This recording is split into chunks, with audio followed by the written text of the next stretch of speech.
Can anyone catch them, do you think? Yes, of course.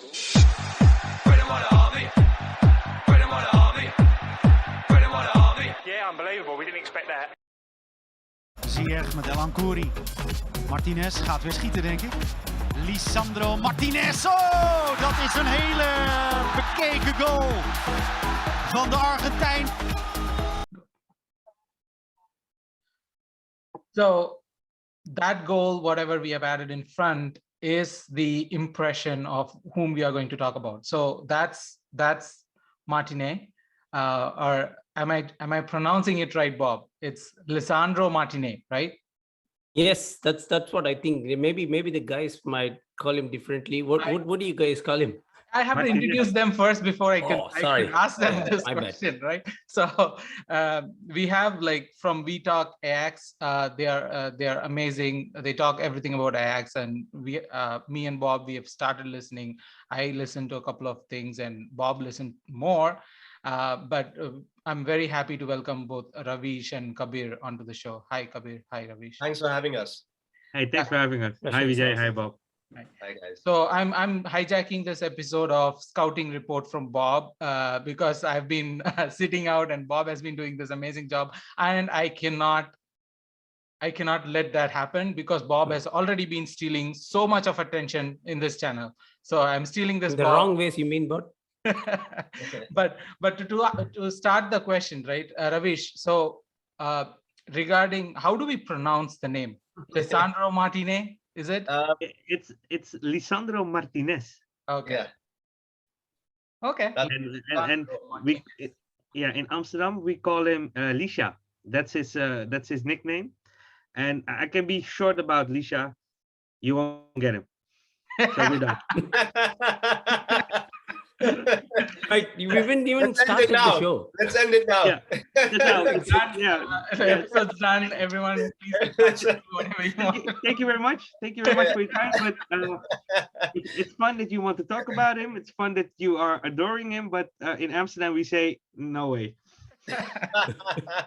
But to start with, right? Like, I mean, I'm pretty much one of those ignorant Premier League fans who don't look at any other leagues much, but kind of like only when there's like European Championship or something, that's when we look at other teams. That's how ignorant we are, the Premier League fans. Not everyone, but there's a majority of us who live that lifestyle.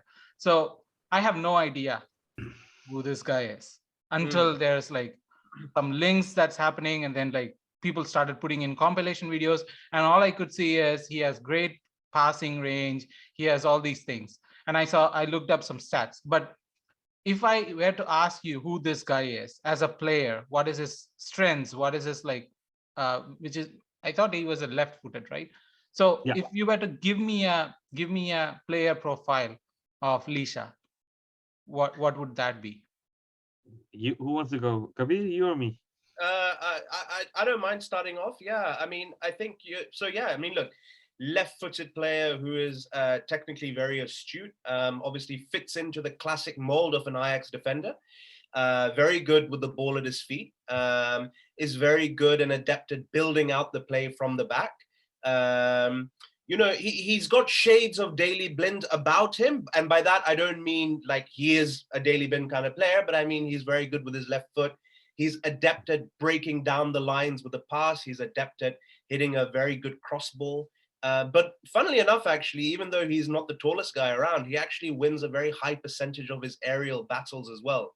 And complementing Timber, who is to the right side of him, who also is a very typical Ajax player and who's, in demand with Manchester United. But he's someone that also, very importantly, if you take away the physical attributes that he has from the more mental side, he's someone that's brought in a lot of backbone to the Ajax team, along with the other South Americans that we have, like Nicolas Tagliafico and Alvarez as well. There's a sort of, we call it grinta, there's this sort of certain venom that they have, over our dead body are you going to pass, and we're going to give 150% with each tackle or the 90 minutes of the game.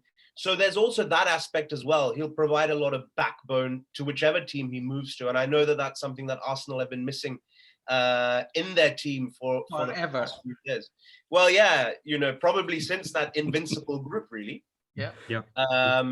But so that's how I would describe him in a nutshell. Ravish, if you probably have a few more things to add to that. He's a butcher. He isn't afraid for tackling, and sometimes you think, what's he doing? But every tackle is straight for the ball. Sometimes he can be a little mean. We saw that in the home match against Feyenoord. Remember, Kabir, the shoulder? Yeah, that one against Dessers. But when he came, everybody thought he would be the next left winger, as a replacement of Nico Tagliafico. Nico stayed at Ajax, so he and Alvarez were on the bench, and they were really thinking of leaving Ajax because they didn't have lots of playtime at the club. Ten Hag had his team already playing, and Alvarez and Martinez had a really tough period. But suddenly, everything changed when some substitute happened on the midfield. Alvarez came in the team, Martinez came in the team last season, and they were the missing links. Is what Kabir said. The grinta that they are bringing with them, Guys, is amazing. I was actually listening to your pod yesterday, and there were some interesting conversations going on. The first question in everyone's mind is, why the hell does he want to go to Arsenal of all the teams? That was probably the first of those questions. And I think they were as well stressing the point that, from the fans' point of view, there were three players who were sort of untouchable, sort of a thing. Lisha being one of them. The other two are Julian Timber and then Anthony. So at any cost, the fans doesn't want him to be sold. No, right. Do you find yourself in such a situation? Like you don't ever want to see him go? No, for sure. I think Lisha could be a massive player for coming season. One of the key players for coming season, especially as you know that Gravenberg left, Mazraoui left, Haller is talking with Dortmund. So we're gonna lose some key players, and if you can keep the heart of the team, which is with Martinez, with Timber, also at front with Anthony, on the midfield you have Blind, who can also play like a midfielder. So we are not willing to sell him, but of course Ajax is also a company, and a company that needs to make profit. So if there is a amount that Arsenal wants to pay, that Ajax can say we can't refuse that offer, then you need to go. But if you look in my heart, at least, I don't want him to leave. But that's the question, right? There are links between Manchester United with the player, especially because of Ten Hag connection, and also there is Arsenal links, which is stronger because we are Arsenal fans. That's what we want to believe in. But if as a player, where do you see him going? Like, does he have a very strong link with Ten Hag that he would be pulled into the Manchester United side of things, or do you see him like being a player that would go for whichever club bids best? I mean, I think, to be honest with you, he's someone that very clearly states that he's really enjoying his time at Ajax. Whenever he's interviewed, he said he's enjoying it, he's developing, he's learning, he's improving his performances. So I don't think he wants to leave. And look, I think any move for any player, right, jumping from the Eredivisie straight to the Premier League, which is probably the quickest paced league, the most physical league, and probably one of the best leagues in the world, it's going to be tough, right? It's going to be tough for any player. So I think logic would say then that if he was to move to a club that's being managed by his ex-trainer, Erik Ten Hag, that would make most sense. And you could probably argue that there's probably more need for Man United to have someone like a Lisandro Martinez than maybe an Arsenal. So I think that would be the logical step for him if he was to make the move. But then again, look, that doesn't give any guarantee. Look at Timber, right? Everyone thought Timber was going to follow Ten Hag, and now it looks like he's going to stay. So no, Never rule it out. You never know. You never know. But recent reports in the last day or two have made it seem like apparently Louis van Gaal is so whispered something in his ear about staying in the World Cup squad or wanting to be part of the World Cup plans, etc., etc. So he's going to stay. So I think it would make sense if he was to go to United, but you never know. You just don't know. Yeah, I think also what Lisha really made me happy is he became an Argentinian international playing at Ajax. Yep. Before that, nobody knew him, and yeah, he was a player that didn't have much perspective in Amsterdam, and suddenly everything changed in his advantage. So if I would say, I would definitely go with the story of Kabir that he would fit in Man United, but it's not a guarantee. Look at Donny van de Beek, went to Manchester United. Everybody thought that was a great buy, a great match, but you see what happened, and I really hopefully now. wanted him at Arsenal. Like when he went to Yeah. Manchester, I was like, oh, I wanted him at Arsenal. Even now, I'm I, looking at him and going like, he could fit into this Arsenal team. I want to say that I think Van der Beek was more an Arsenal player than a United, and I think deep in his heart he regrets the fact that he went to United, because he came as a last minute player. He didn't came like Frankie De Jong will come, or you guys are signed Vieira and you're working on Gabriel Jesus. Yep. That are players with a name, with the kind of ambience they bring with them. Like, we are here, and for Martinez, I don't think he is ready for that yet. Maybe another year at Ajax, become another time champion, maybe make a bigger contribution in the Champions League, or maybe Europe League, whatever, how the team will develop. And then I think Martinez is ready to go. And you don't need to forget that the World Cup is coming. So players need to think really well if a transfer is good at this moment, because otherwise you can miss the tournament. That's Do you the guys want to? actually, Bob. I wanted to ask you this question before you go to them, right? Like, so if he comes, looking at Arsenal, we already have like White, we already have Gabriel, who are the first choice, and then we have Rob Holding, who has been filling in, and we are having Saliba coming back from his loan, which he was hailed like he was the best thing since sliced bread. He was actually the best youngest player in the French league. But still, like, there's a difference. I'm still holding my judgment until he can come and perform in the Premier League. French league is a different ball game altogether. So, but we have like 4 strong center backs who are in the team already. I'm not saying they are talented beyond what Lisha is, but 4 of them are established in the team already. And him coming in right now, does that make sense from Arsenal's perspective as well as from the players' perspective? I think it is. It goes back to the point which Kabir was making earlier, that he would slot in more into a United team at the look of things at the moment. We don't know what's going on behind the scenes and why is that Arsenal are even interested. There has been a bid of 30 million euros in the recent days suggested Arsenal are up for him, which is completely different from a fan's perspective. Yes, Ravish, you were about to add something. Yeah, well, because I think that Lisha brings something that those 4 defenders doesn't have, and that's Grinta. His attitude. Saliba, White, Gabriel. What was the other name? What was the other name? Holding. They are decent defenders, but I think that Lisha is the one who will also take a little risk in his way of playing. He has an amazing left foot. He has an amazing cross pass, which gave Ajax also some goals last season. And he's a fighter. And that's the attitude that I'm missing at Arsenal. I'm following, like I said before, I'm following the club for years.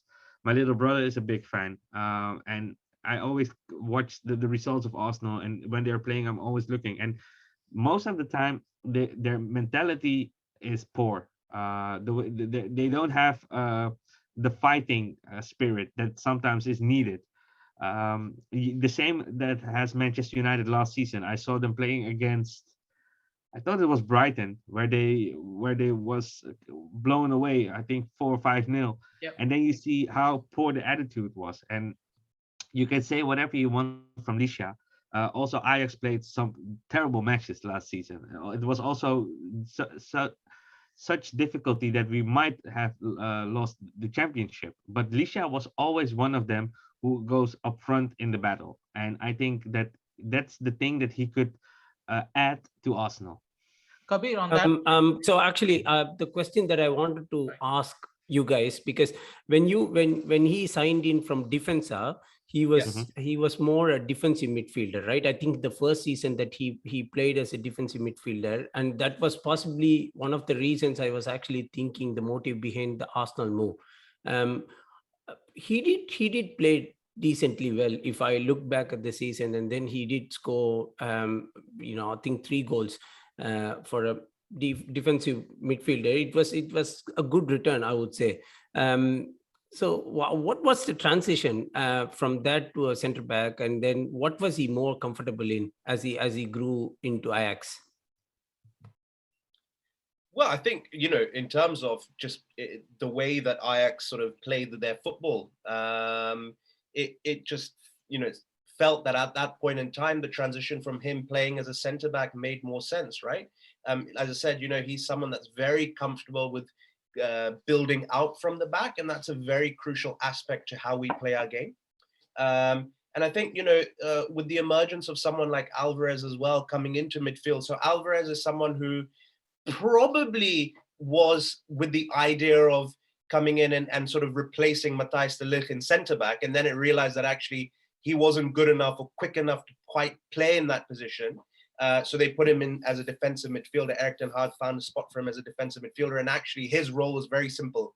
You're not meant to have too much of the ball. You're just meant to break down opposition play. The moment you have your ball at your feet, you pass it on to someone else, right? And then what they realized is that someone like a Martinez, who was a lot more comfortable with the ball at his foot, who had a very good cross pass, something that people like Jan Vertonghen and Toby Alderweireld used to have back in the day for us as well, where they would break down the lines through their cross passing. And also just having someone like him next to a young starlet like Timber, it was just the perfect combination. And so I think that's probably the reason why he was able to sort of start off in that defensive midfield position, but then actually found his place in the centre-back position as well. And don't forget also, he also has the ability to play left-back as well. Like Ravish was saying, he was probably also earmarked to sort of replace Tagliafico, but Tagliafico stayed on. So then that's where he found his place in the heart of the defense. But also, I looked at his games, the number of games he played, like last season and the season before. It seems like he's playing like 24, 25 games in the league per year. Is he like injury prone or something? Because that's a big problem for Arsenal, because most of our players are injury prone. Like we have a good left back in Kieran Tierney who plays 20 games a season, which is a big problem because the replacements are not good. So just worried that, is that an injury problem or is that something else that's contributing to it? No, I think he played a lot of matches and he felt out, I believe, in the cup final. He got injured. The thing is the way of playing. You see with all different kind of players. You had Arjen Robben, was the best player we had in the Netherlands, but he played maybe 25 matches a whole season. So I think it's you don't have to worry about his physical, because Martinez is a player who always wants to play. Yeah, I know what you mean about the injuries at Arsenal, but no, it won't have a big difference with what you have. I think what the biggest problem is the calendar. Nowadays there are so many football matches. Some of them are real useless. If you look also at the international matches. Argentina played against Brazil, and still they selected all the best players for a match that already was decided because Brazil and Argentina went to the World Cup. So I think you should have a look at the calendar instead of asking the players, because a player won't say no to play.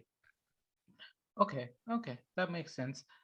Sorry, Bob. So if you were to be Arteta, considering the options that we have and then what we are going to get in Martinez, would you go for him? Yeah, definitely. Without a shadow of a doubt. I mean, I think what Ravish said as well, right? The type of profile that he is, and what I mentioned at the start of the show as well, not just his sort of footballing attributes, but actually what he brings by way of mentality. That's something that Arsenal's been crying out for.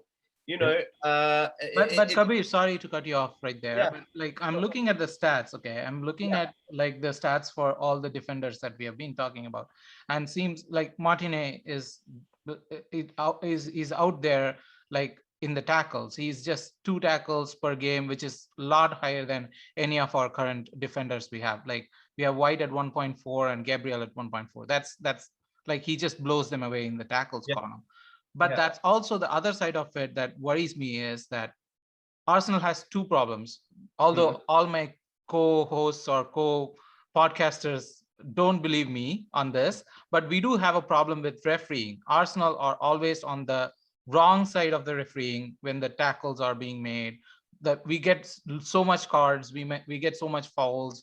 We get a lot more of the wrong side of refereeing decisions always, which these guys wouldn't believe me, but I believe that. So my question is, with a player who tackles so much, who has the gringo, as you say, does he have that, like, is it a controlled, burst, or is it like a, something that what Xhaka brought in for us, like Granit Xhaka is, he but has he's crazy. that aggression, but he's also like uncontrollable. Yeah, but Xhaka is don't talk about him. He's crazy. But when I'm seeing Martinez playing in stadium in real life, and during the match, I'm always looking also not where the ball is, but how players are possess themselves and stuff. He doesn't get a lot of cards.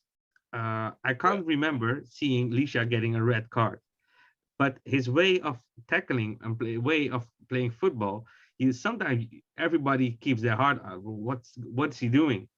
But he has a kind of control way of footballing, and that's. But the Premier League is much different to the Eredivisie, right? Yeah, of course. But I think just because of the grinta he has, he also knows how far he can go. Of course, I saw Arsenal getting red cards for stupid tackles, but also the referees are also a little. When they are leading a match in the Premier League, there are total different referees than when they leave UK, the UK. If you have an English referee in a Champions League match, they all whistle like pussies. Sorry for the word, but they're always different than in the Premier League, because you need to break your both legs in the Premier League before getting a card.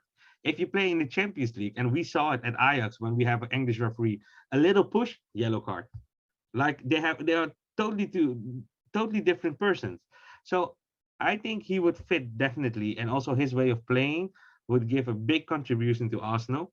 And about the cards, I think that Arteta must have a different tactic then.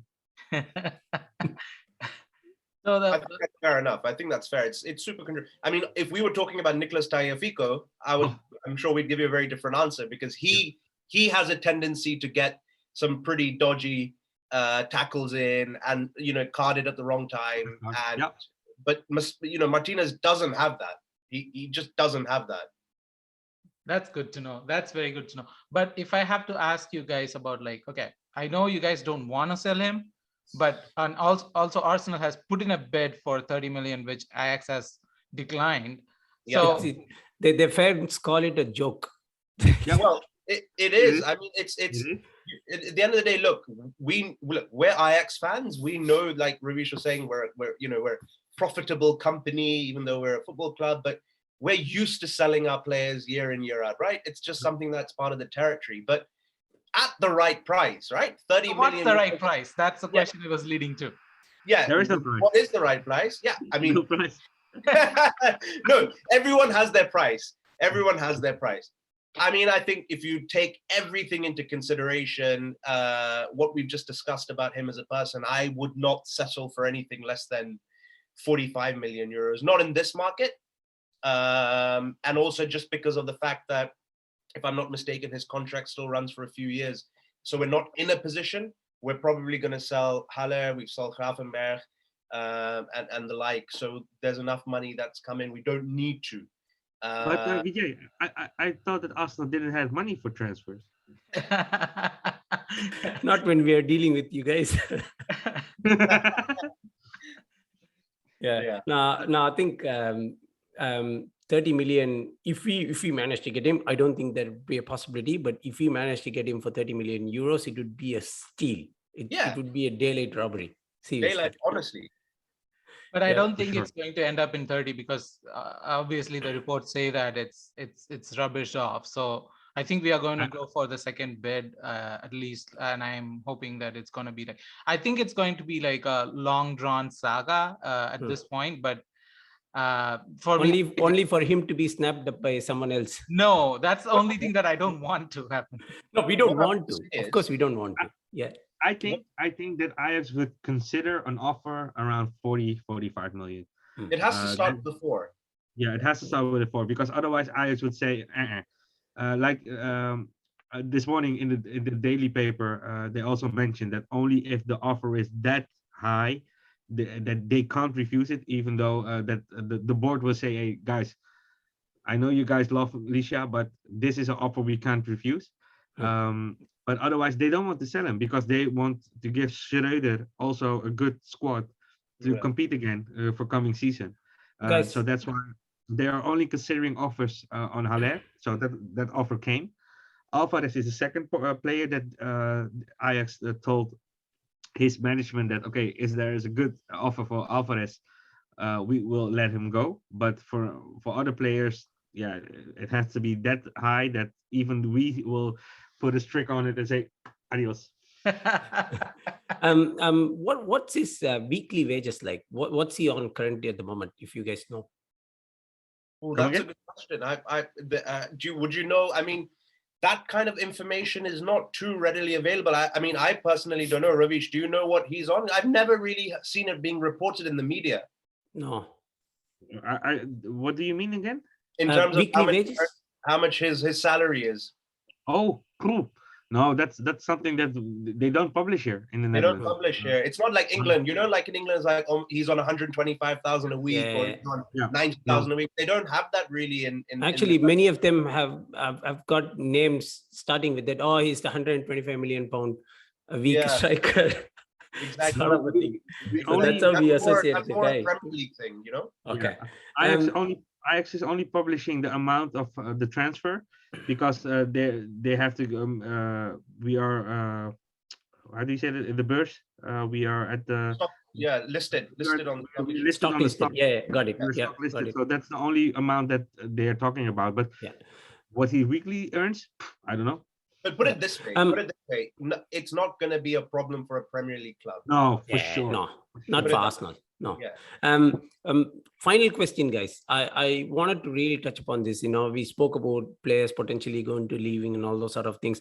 What's it behind the scenes since Overmans left? I know he did something really bad, and the reason as to why he was let go. But then he was actually the sort of missing link that they had, and under him, everything was actually falling into place behind the scenes. Now with him leaving, and what's Huntelaar's role like? As in, like, how is he slotting in? They call it H2, Huntelaar and Huntelaar. Yeah. It's look, I've just been hearing positive things. I mean, he sort of signed on as a sort of it was sort of more of a trial period, right? Let's see what interim sort of trial. He's actually done really well, and him and Hamstra have apparently teamed up very well, and they're doing a good job. What I will say though, very quickly, is that with Overmars now not leading things, there is a potential opportunity for clubs to maybe make the most out of that, because you know, whatever's said and done, we haven't also signed anyone so far this summer. And, you know, the whole Steven Bergwijn saga, you know, the Owen Wijndal, who we could pick up for 10 million euros, but we're not doing it. You know, Brian Brobby, should we get him? Should we not get him? So there's basically, if Overmars was still in charge, things would probably be a lot different. So there is an opportunity for a club like Arsenal or any other club to come in and make use of that. Yeah, correct. It's Overmars was the one. He was the football guy between the players. If he went to Kabir and said, "Listen, stay another year, and then after that year you can leave the club for 3 million, 4 million." Yeah. That's my promise to you, and he kept that promise.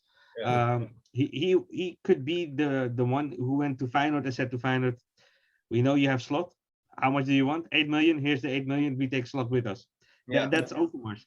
Huntelaar and Hamstra are doing it on a different way, but Huntelaar also has the same mentality as Overmars says. Yeah. So like Abi said, we're hearing a lot of positive stuff, but at the end, we will see what definitely has happened when the transfer market closes on August 31st.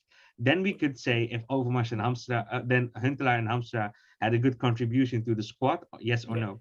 But for now, people who are talking about it, also in the media, are slight positive about how they are working. Yeah. Don't have any more questions, Mari. Yeah, so I think that's the end of this scouting report, whatever we are trying to do as a fan. So thank you guys. Thank you for joining in. I really enjoyed worries. Thank you for having us. conversation, and it was really good. I have more information about Alicia before now by just like Googling stuff. I had nothing seeing all those videos. Now I understand a little bit more about the player, and I really want him, although you guys are not ready to sell him. He's not coming. He's not coming. Don't worry. But thank you guys. Thank you so much, and hope to talk to you soon in another episode. See ya. Yeah, Thank you. of Thank you course. so much, guys. Have a good one. See you. Cheers.